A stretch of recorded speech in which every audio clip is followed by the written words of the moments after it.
Welcome to TBC channel. Air India కంపెనీకి చెందిన Boeing AI-171 flight Delhi నుంచి అహ్మదాబాద్ మీదుగా లండన్ వెళ్తోంది. అయితే ఇదే ఫ్లైట్లో ఢిల్లీ నుంచి అహ్మదాబాద్ వరకు ట్రావెల్ చేసిన ఆకాష్ వాస్తవ్ అనే ట్రావెలర్ ఫ్లైట్లో ఎంటర్టైన్మెంట్ మరియు ఇతర సర్వీసెస్ పనిచేయడం లేదని కంప్లైంట్ చేసినట్లు ఎక్స్లో ట్వీట్ చేశాడు. అయితే ఆ తర్వాత ఈ ట్వీట్ని డిలీట్ చేశాడు కూడా.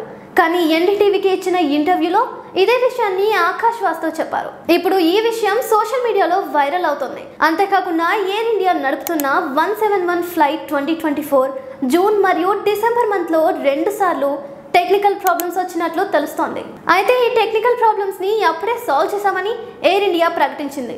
అంతేకాకుండా బోయింగ్ కంపెనీకి చెందిన ఈ ఫ్లైట్ మోడల్ వచ్చేసి డ్రీమ్ లైనర్. ఈ డ్రీమ్ లైనర్ మోడల్ పై బోయింగ్ లో పనిచేసిన ఒక విజిల్ బ్లోయర్ దీని స్టాండర్డ్స్ మంచిగా లేవని, ఈ బోయింగ్ తయారు చేసే డ్రీమ్ లైనర్ ఫ్లైట్స్ ని యూజ్ చేస్తే లాంగ్ టర్మ్ లో ప్రాబ్లమ్స్ వస్తాయని ఇదివరకే కొన్ని ఇంటర్వ్యూస్ లో చెప్పారు.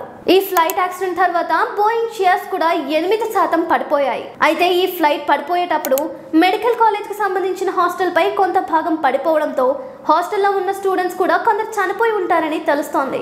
మరిన్ని న్యూస్ కోసం మా ఛానల్ ను సబ్స్క్రైబ్ చేయండి. Thank you.